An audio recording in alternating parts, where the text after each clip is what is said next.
పిడుగు ఫెస్టివల్ ఏ విధంగా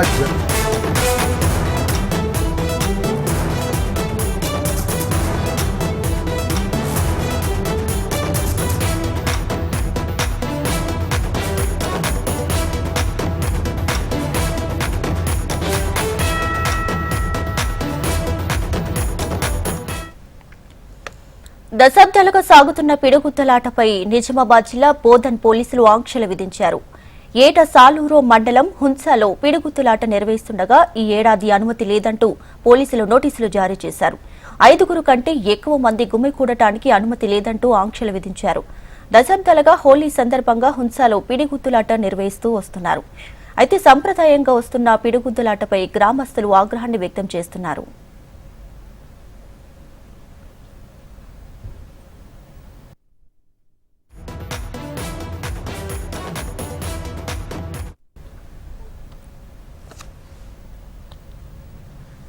దశాబ్దాలుగా సాగుతున్న పిడుగుద్దులాటపై నిజామాబాద్ జిల్లా బోధన్ పోలీసులు ఆంక్షలు విధించారు.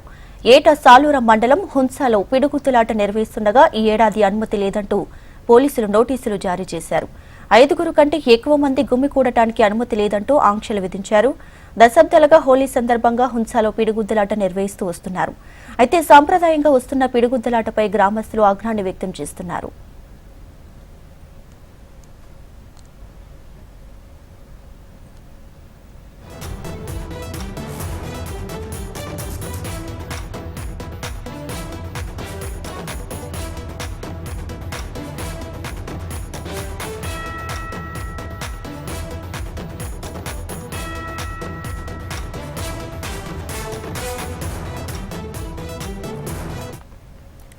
దశాబ్దాలుగా సాగుతున్న పిడుగుద్దులాటపై నిజామాబాద్ జిల్లా బోధన్ పోలీసులు ఆంక్షలు విధించారు. ఏటా సాలూరు మండలం హున్సాలో పిడుగుద్దులాట నిర్వహిస్తుండగా ఈ ఏడాది అనుమతి లేదంటూ పోలీసులు నోటీసులు జారీ చేశారు. 5 కంటే ఎక్కువ మంది గుమికూడటానికి అనుమతి లేదంటూ ఆంక్షలు విధించారు. దశాబ్దాలుగా హోలీ సందర్భంగా హున్సాలో పిడుగుద్దులాట నిర్వహిస్తూ వస్తున్నారు. అయితే సాంప్రదాయంగా వస్తున్న పిడుగుద్దులాటపై గ్రామస్తులు ఆగ్రహాన్ని వ్యక్తం చేస్తున్నారు.